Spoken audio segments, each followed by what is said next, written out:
skin doesn't like it, and it puts a lot of pressure onto your take-up lever.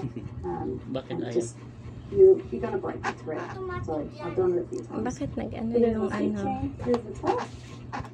You can do that a bit too.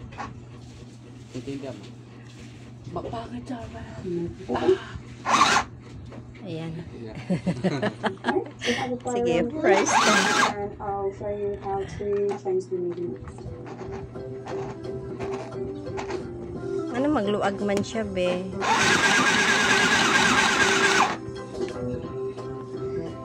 Ano, magluag man siya. Ang sumot lang sa kanya eh. Ang bilis pa.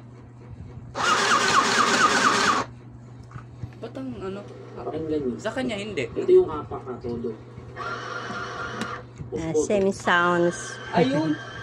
Push button. Gamay magud. Hawakan mo dito, oh. Kay gamay magud siya. may Kanang blue. gaan kay siya. Oh, yan. Yung ano pa, yung button. Shh, hindi.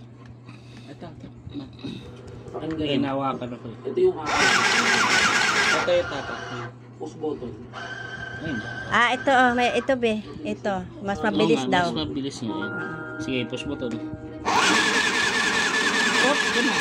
Okay. Klaro ba eh. Man naman. Ah, Ito na oo. lang. Okay, hello guys. Welcome sa ating Kapag straight, ito na lang, no? Kapag diretso prog ka na, sige, dara na lang. Tika lang. Parang nawala na ako sa ano ko. Ito si Kuya Mel. First time. Step by step. Paubig eh.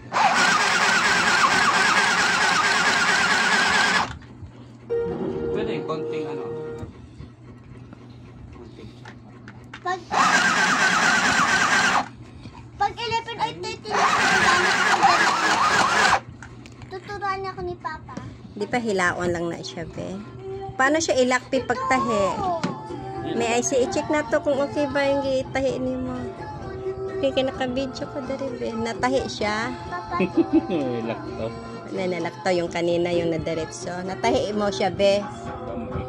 Ang gamay. Ulitin Test mo. ko lang pa. Kaya nga. Sige, ulitin. Charwin, wag manggalaw. Siya, dito kasi daw ang